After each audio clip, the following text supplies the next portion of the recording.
और अब बीजेपी के साथ जो है गठबंधन है और बीजेपी ने लोकदल ने यहाँ पे काफ़ी तरक्की की है। 10% बीजेपी पे चले गए थे जाट, अब वे भी इकट्ठे हो गए, तो हमारे यहाँ तो 100% जो है लोकदल है। भैया हम तो इन्हीं की गैल रहे हैं, पहले से जयंत की गैल रहे। अब वो जिनका जा रहा होंगे चले जाएंगे, कोई दिक्कत ही नहीं। हुआ करते थे, विकास हुआ है, लेकिन विकास अभी तक जो हुआ है क्षेत्रों का, रोडों का विकास हुआ है। अब होना चाहिए किसानों का विकास, जिसके लिए अभी तक कोई बात नहीं की गई। नमस्कार, डीएनपी इंडिया में आपका स्वागत। मैं हूं आपके साथ राहुल चौधरी। तो आपको हम बता दें कि आज हमारी मौजूदगी बागपत लोकसभा क्षेत्र में है और बागपत लोकसभा क्षेत्र की मेन सड़क से हम गुजर रहे थे तो कुछ लोग हमें यहां पर बैठे हुए दिखे। देखिए, बाग यहां पर पास में है और ये बाग आम की जो फसल होती है, आपको बता दें कि ये वो बाग है और यहां पर कुछ दिनों में आम इन पेड़ों पर आ जाएंगे। तो कुछ लोग यहां पर मौजूद हैं, मैं इनसे बात करूंगा और जानूंगा कि आगामी लोकसभा चुनाव को लेकर यहां पर किसका पलड़ा भारी रहने वाला है। जैसा कि मैं आपको बता चुका हूं कि बीजेपी आरएलडी गठबंधन से यहां पर डॉक्टर राजकुमार सांगवान को प्रत्याशी बनाया गया है और समाजवादी पार्टी ने यहां पर अमरपाल शर्मा को टिकट दिया है। बताया जा रहा है कि दोनों ही प्रत्याशियों में फाइट है, लेकिन पलड़ा यहां पर डॉक्टर राजकुमार सांगवान का भारी है, क्योंकि उनका व्यक्तित्व लोग बता रहे हैं कि इतना अच्छा है कि जिसकी वजह से वो यहां पर चुनाव जीतने जा रहे हैं। तो इन आम लोगों का क्या सोचना है, मैं इनसे बात करता हूं और जानता हूं कि यहां पर किसका पलड़ा भारी रहने वाला है। तो चलिए चर्चा की शुरुआत करते हैं। जी ताऊ जी, क्या नाम है आपका? ये मेरा नाम इंद्रवीर सिंह है। तो आगामी चुनाव को लेकर आप कैसा विचार रखते हैं कि इस बार यहाँ पर किसकी जीत होगी और क्यों? देखिए जी, हमारे यहाँ लोकदल का प्रचार ज़्यादा रहा था, पहले से ही लोकदल के क्षेत्र है हमारा पूरा, और अब बीजेपी के साथ जो है गठबंधन है और बीजेपी ने लोकदल ने यहाँ पे काफ़ी तरक्की की है। हमारे यहाँ सड़कों का निर्माण बहुत अच्छा किया है, पानी का इंतजाम बहुत अच्छा है, पानी की एक नहर है जो कि 12 महीने चलती है। बहुत ही अच्छी तरह से यहाँ पे हर आदमी खुशहाल है, किसी को कोई शिकायत नहीं है और पूर्ण बहुमत से हम सांगवान साहब को समर्थन कर रहे हैं। तो आप मुझे एक बात बताइए कि जो बात कही जा रही है कि जब से समाजवादी पार्टी ने यहाँ पर अमरपाल शर्मा को प्रत्याशी बना दिया है तो इस चुनाव में फाइट हो गई है, क्या है ऐसी सच्चाई है? नहीं जी, हम नहीं मानते बिल्कुल भी।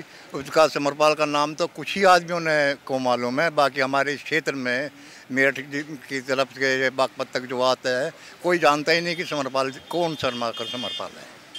हम तो सिर्फ जो है सांगवान को जानते हैं जो 40 साल से लोकदल की सेवा करते हुए आ रहे हैं और जयंत ने अपनी सीट देके उनको उठाया है अपनी सीट पे, खुद ना उठ के इतना बड़ा त्याग किया है जयंत ने भी, और हर आदमी, हर तबका, सब आदमी उसको सपोर्ट कर रहे हैं। सब कह रहे हैं कि जब से ये बीजेपी आरएलडी का गठबंधन हुआ है तो जाट सारे एकमत हो गए हैं, लेकिन जो अदर बिरादरी हैं वो कट रही हैं इस बार। जी नहीं, हमारे यहाँ पे हरिजन हैं, वाल्मीकि हैं, जो वाल्मीकि के पैर धोए हैं मोदी जी ने, भला ये कैसे चले जाएंगे अलग।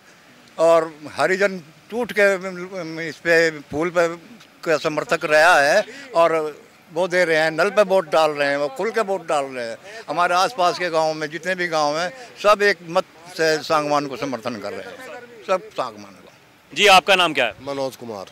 तो आप कैसा विचार रखते हैं आगामी चुनाव को लेकर, यहाँ पर किसका पलड़ा भारी है? बस सांगवान का ही है जी, अच्छे आदमी है ये, इस वजह उनकी गैल है।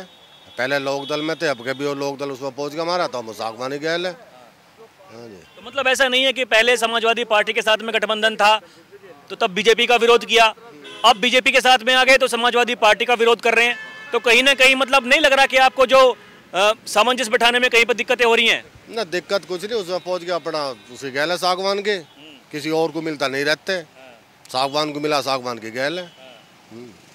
एक तरफा मतलब मामला है? एक तरफा यहाँ तो सब एक हैं, सब बिरादरी भाई वो है। 1000 वोट गिरेंगे, 50-60 वोट जो है बीजेपी उस पर जाओगे, समझ पा जो है मुसलमानों के, और सब लोक दल पे। तो मतलब ये आपके गांव का हिसाब ऐसा है या आसपास के जितने भी गांव हैं पूरे क्षेत्र में यही हिसाब चल रहा है? नहीं है, सही जाटों का सब है बिल्कुल सेट, जो कुमार है वे सब उस पर ही हैं, बंगे वे भी हैं, बढ़िया हिसाब है। ये तो हमारा गांव तो पूरे उसमें टॉप रहा, 100% वोट गिरा रही थी पहले लोकदल की हमारे यहाँ तो, और किसी गिरे नहीं थी पहले, सब हम ही जा गेट देख रहे थे, किसी जाने दे हुए थे, पर अब जो है सपोज कि अब चलेगा काम सही। देखिए, ये सिवाल खास विधानसभा में आपका जो गांव है वो क्षेत्र आता है। आप मुझे एक बात बताइए कि जब विधानसभा का चुनाव हुआ था तो यहाँ पर जो मोमडन कैंडिडेट को आपने समर्थन किया था, खासकर मैं जाट बिरादरी की बात करूं, तो अब जो मोमडन्स है यहाँ के, क्या वो आपके कैंडिडेट को समर्थन कर रहे हैं? भाई ऐसी है 10-1%, 10-1% है जी। ये गुलाम मोहम्मद जी जो हैं वो हमारे साथ हैं। उन पूरे क्षेत्र में जो भी मुसलमानों के क्षेत्र हैं, गांव में, उसमें वो जा रहे हैं, पूरा पूर्ण बहुमत दिला रहे हैं। गुलाम मोहम्मद साहब सांगवान साहब के साथ घूम रहे हैं और अकेले भी घूम रहे हैं। उधर जो है जितेंद्र सिंह सतवाई भूतपूर्व विधायक, उनका पूर्ण समर्थन है। वो अपने सब बीजेपी के कार्यकर्ताओं को लेकर पूरे क्षेत्र का दौरा कर रहे हैं और पूरे आराम से विजयी होएंगे ये सांगवान साहब। मतलब आपको उम्मीदें हैं कि अपने विधायक जी की बात मान लेंगे? बिल्कुल जी, 100%, क्योंकि विधायक किसके बहुत नज़दीकी हैं हम, जितेंद्र सिंह के। और गुलाम मोहम्मद भी हमें खूब अच्छी तरह परिचित है, जानते हैं, हमारे गांव में भी आए थे। हमने उन्हें पूर्ण बहुमत दिया था, पूर्ण समर्थन दिया था उन्हें। और अब की बार वो खुद ही आ रहे हैं। फिर राज्यसभा के उसमें उन्होंने खुल के वोट दिया है इसको, बीजेपी को। तो ऐसी कोई दिक्कत वाली बात नहीं है। हर कौम का समर्थन सांगवान साहब को मिल रहा है। जी, आपका नाम क्या है? जितेंद्र कुमार जी। तो आगामी चुनाव को लेकर आप क्या सोचते हैं, इस बार किसका पलड़ा भारी है और क्यों? पलड़ा भारी है लोकदल का जी, इसलिए क्योंकि हमारा काम तो हमेशा से ही लोकदल पर रहा। गाँव टीमकिया 10% बीजेपी पे चले गए थे जाट, अब वे भी इकट्ठे हो गए, तो हमारे यहाँ तो 100% जो है लोकदल है। हाँ जी। तो आपको नहीं लगता कि ये जो आप कह रहे हैं कि जाट तो सारे इकट्ठे हो गए, लेकिन जो दूसरी बिरादरी हैं इस बार वो कट रही हैं? नहीं, हमारे यहाँ तो कट नहीं रही जी, एक दफ़े एक भी जी। हमारे यहाँ 100% सब लोकदल के साथ हैं जी, क्योंकि हमारा गाँव ही लोकदल का था हमेशा से ही। उसमें जो है जो भी बिरादरी थी सब लोकदल की थी। बीजेपी में चली गई थी 10-20% और बिरादरी, लेकिन अब वे सब लोकदल पा गई। ये है जी। बीच में तो हमने देखा कि जैसे जैसे बीजेपी ने अपनी पहुंच बढ़ाई लोगों तक, तो खुद जो जाट बिरादरी है वो भी लगभग 40% 50% तक पहुंच गई थी बीजेपी के पास। हमारे गांव में 10% गई थी। हाँ जी, अब वो भी सबका ठेक हो गई है, तो यहाँ तो 60% लोकदल है जी इस टाइम पर। हाँ जी, निश्चित। देखिए, कह रहे हैं कि यहाँ पर जो है पूरे के पूरे जितनी भी जो बिरादरी गाँव टिमकिया की, यानी कि 100% बिल्कुल लोकदल है। 1-8% चले जाओ इधर उधर तो कहता नहीं मैं, भाई धोखे से गिर जा, 100 बात हो जा ना, तो लोकदल है जी पक्का। हाँ जी, हमेशा से रहा। लेकिन ये 2-3 जो इलेक्शन हुए 10 साल में, इसमें थोड़ा बहुत छुटपुट हुआ जी, लेकिन उस टाइम पे भी 80% 70% लोकदल रहा जी, और अब 100% है जी। हाँ जी, बिल्कुल 100% है। गाँव टिमकिया का रिकॉर्ड है जी वो। जी भाई साहब, क्या नाम है आपका? मेरा नाम अनिल कुमार है जी। हाँ जी, अनिल कुमार। तो आगामी चुनाव को लेकर कैसा रुझान आपके दिमाग में चल रहा है इस समय, किसका पलड़ा भारी होने वाला? भैया हम तो इन्हीं की गैल रहे हैं, पहले से जयंत की गैल रहे। अब वो जिनका जा रहा होंगे चले जाएंगे, कोई दिक्कत ही नहीं। कोई दिक्कत नहीं। तो ये बात कही जा रही है कि इस बार बीजेपी आरएलडी गठबंधन होने के बाद में कुछ बिरादरी कट गई हैं, अब की बार वो वोट नहीं देंगे राष्ट्रीय लोकदल को, बीजेपी पार्टी को। इन दावों में कितनी सच्चाई है, आप मुझे बताएं। नहीं, इनमें कोई ऐसी दिक्कत नहीं है। सब कुछ बढ़िया, सब कुछ बढ़िया है, कोई दिक्कत ही नहीं है। जयंत चला गया तो कोई दिक्कत नहीं, क्या पता उसमें भी कुछ भलाई है भाई। और तो पार्टी कोई ऐसी रही नहीं जो वो है, सब बिखरे पड़े हैं, और जो कुछ बिखरे पड़े कुछ ये अपना लपेट देंगे ना, बस। तो मतलब आपके हिसाब से गठबंधन हो गया, आप कह रहे हैं आप खुश हैं। आप मुझे बताइए, पलड़ा किसका भारी है? अभी तक तो राजकुमार सांगवान का पलड़ा भारी है। तो अमरपाल शर्मा को फाइट में नहीं देखते हैं आप? अमरपाल शर्मा का फाइट में क्या मतलब है भाई? जब हम इनके दौरे रहे हैं, इनके दौरे हमारा उठना बैठना सब कुछ है, तो हम तो इनकी गैल तो रहेंगे। आने वाले टाइम में कोई बात होती है तो सबसे पहले तो पड़ोसी आवे अपने काम, बस। तो मतलब गठबंधन का साथ दे रहे हैं? गठबंधन का साथ है जी सर। योगेंद्र कुमार। तो आगामी चुनाव को लेकर कैसा माहौल देख रहे हैं आप, इस बार किसका पलड़ा भारी है? सर देखने को तो ठीक ही चल रहा है। वैसे ये है, आगामी लोकसभा चुनाव में देखते क्या होता है। आपका ईवीएम की गड़बड़ी भी हुई है इसमें, और अब की बार देखो क्या होता है। कुछ मनुवादी लोग इसमें जो है अपनी साजिश से दिखाते हैं, देखते हैं क्या होता है। क्योंकि भाजपा जो अब तक चुनाव जीती है वो जो है ईवीएम के एजेंडे पे जीती है। आप कह रहे हैं कि जो भाजपा चुनाव जीती है वो ईवीएम के एजेंडे पर जीती है। आप मुझे बताएं कि जब विपक्षी पार्टियां चुनाव जीतती हैं, चाहे वो किसी भी प्रदेश में है, तो वो किस एजेंडे पर चुनाव जीतती हैं? देखिए, एजेंडा जो होता है वो जो लोकसभा का गवर्नमेंट, केंद्र सरकार की गवर्नमेंट से होता है। वो यूपी सरकार से उसका कोई लेना देना नहीं होता है। नहीं, यूपी सरकार नहीं, मैं प्रदेश की जो सरकारें हैं मैं उनकी बात कर रहा हूँ। हिमाचल प्रदेश, कर्नाटका, वेस्ट बंगाल में लगातार आप देख रहे हैं कि वहाँ पर टीएमसी चुनाव जीतती है। उसके बाद भी कई ऐसे प्रदेश हैं, तेलंगाना में अभी पिछले साल चुनाव हुआ था, आपने देखा वहाँ पे कांग्रेस ने सरकार बनाई। अगर ईवीएम आप जो कह रहे हैं कि एजेंडा ईवीएम का चल रहा है, तो उन जो राज्य हैं उनमें क्यों नहीं चला? देखिए, हर राज्य का एजेंडा अपना अलग होता है। यहाँ पे देखो आप, बिहार के मुख्यमंत्री, शिक्षा मंत्री चंद्रशेखर आज़ाद थे, उन्होंने भी कुछ इसके खिलाफ आवाज़ उठाई थी। तो हर प्रदेश का अपना अलग होता है। ये थोड़ा सा शिक्षा के ऊपर आधारित होता है, कहाँ थोड़ी जागरूकता ज़्यादा होती है और कहीं पर कम होती है। देखिए, ये जो चुनाव जो हुआ हिमाचल प्रदेश में, पिछली बार पूरी की पूरी लोकसभा की सीटें वो चली गई बीजेपी के पास में। जब विधानसभा का चुनाव हुआ तो वहाँ पर कांग्रेस की सरकार बनती है।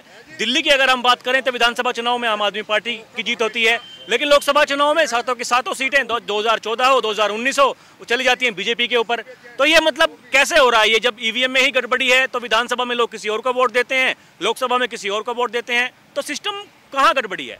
देखिए, केंद्र सरकार की ईवीएम की गड़बड़ी जो होती है, इस पर सुप्रीम कोर्ट भी जी है एक्शन ले चुका है। सुप्रीम कोर्ट में तो संज्ञान चल ही रहा है, फैसला आना बाकी है। जी जी, इसमें सुप्रीम कोर्ट ने जी अब के एक नई स्कीम चलाई है, देखते हैं उसमें क्या होता है। तो मतलब आपके हिसाब से आप मुझे अपना पर्सनल व्यक्तित्व बताएं कि इस सीट पर, बागपत लोकसभा क्षेत्र की मैं बात कर रहा हूँ, यहाँ पर किसका पलड़ा भारी है और क्यों? देखिए, यहाँ तो जी है सभी पार्टियों का जनसमूह है, क्योंकि यहाँ पर जी है हर बिरादरी, हर कास्ट में रहती है। तो देखते हैं क्या होता है, क्योंकि जातिवाद के ऊपर इलेक्शन अब काफ़ी चर्चा में रहता है। नहीं, जातिवाद, धर्म, ये तो एक है ही, जो भी चुनाव होते हैं उसके अंदर एक प्रमुख एजेंडा होता है, मैं मानता हूँ इस बात को। यहाँ पर किसका पलड़ा भारी है? आप किसको वोट देने जा रहे हैं? देखिए, हम तो वोट जो है बहन मायावती जी को देंगे। हम बहुजन समर्थक हैं। अच्छा। और ये बहन जी को ही सपोर्ट करते आए हैं पहले से ही, और बहन जी को ही सपोर्ट करेंगे।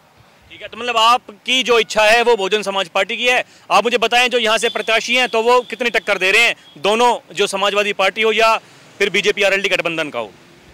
देखिए, चुनाव का तो इतना ये थोड़ा सा आंकड़ा लगाना बहुत मुश्किल है।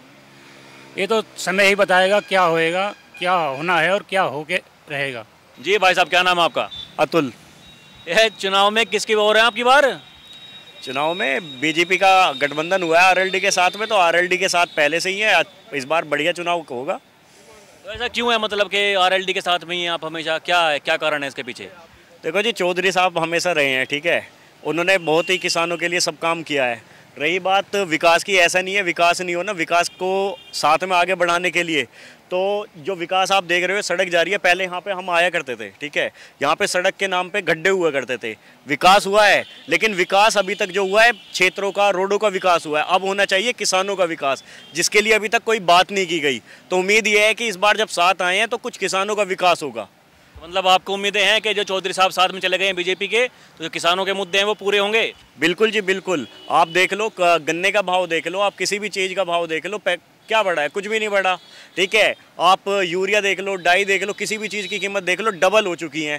लेकिन बात है आगे जो पेमेंट है, पेमेंट पे जैसे अभी सुधार हुआ है, और सुधार हो, गन्ने की कीमत बढ़े, ये सारी चीज़ें हो, तो उम्मीद यही है कि भाई आगे चल के और सुधार होगा इन सारी चीज़ों पर। तो मतलब ये बीजेपी आरएलडी गठबंधन से आप खुश हैं? हाँ, बिल्कुल खुश हैं। देखो, हुआ करता था कि 40% लोग बीजेपी पे होते थे, 50-55% लोग आरएलडी के साथ होते थे। अब वो सारे एक साथ हो गए हैं, ठीक है। अब कोई वो नहीं बचा है कि भेदभाव कि भाई मार्केट में कि भाई साथ में चल रहे हैं कि भाई मैं उसको वोट दूंगा, मैं उसको दूंगा। उसको पता है वोट एक जगह जानी है, तो अब सब बिल्कुल साथ है। बढ़िया हुआ है ये चीज़, फैसला। तो केवल एक बिरादरी साथ में है या जो दूसरी बिरादरी है वे भी साथ में है? देखो, थोड़ा बहुत चलता है भाई, कुछ इधर भी आएंगे, कुछ उधर भी आएंगे, लेकिन ये है कि जो हमारी ये बागपत है, लोकसभा क्षेत्र है, इसमें जीत है। बिल्कुल जीता है, सांगवान जी की बिल्कुल एक तरफा जीता है। तो ये बीजेपी आरएलडी गठबंधन होने के बाद जीत हुई या सांगवान जी की छवि ऐसी है इस वजह से? देखो छवि उनकी पहले से ही अच्छी है, अब ये है कि उम्मीद एक तरफा जीत हो जाएगी, ये है। चलिए देखिए, ये कह रहे हैं कि सांगवान जी की छवि बहुत अच्छी है, ऊपर से विकास हुआ है कुछ, लेकिन जो पहले समस्याएं थी किसानों की, अब जब गठबंधन हो गया तो वो समस्याएं भी दूर हो जाएंगी। तो देखा आपने जिस तरह से हमने यहाँ पर अचानक अपनी गाड़ी रोक करके कुछ लोगों से बात की, इनका कहना है कि यहाँ पर बीजेपी आरएलडी गठबंधन का पलड़ा भारी है, लेकिन कुछ समर्थक यहाँ पर मायावती के भी हैं। उनका कहना है कि देखिए ये सच्चाई है, ये कहीं ना कहीं इसमें कुछ छुपाने वाली बात नहीं है। जाति और धर्म के ऊपर ये पूरा का पूरा चुनाव होता है, भले ही वो विधानसभा का चुनाव हो, लोकसभा का चुनाव हो, लोग जिस भी पार्टी के समर्थक होते हैं वो उन्हीं को वोट देते हैं। लेकिन ऐसा संज्ञान में आ रहा है कि यहाँ पर जो बीजेपी आरएलडी गठबंधन के प्रत्याशी डॉक्टर राजकुमार सांगवान है, फिलहाल उनका पलड़ा भारी है। आगे चुनाव में क्या होता है उसका रहेगा इंतजार। अभी के लिए इतना ही। कैमरा पर्सन प्रिया के साथ मैं राहुल चौधरी, डीएनपी इंडिया। नमस्कार।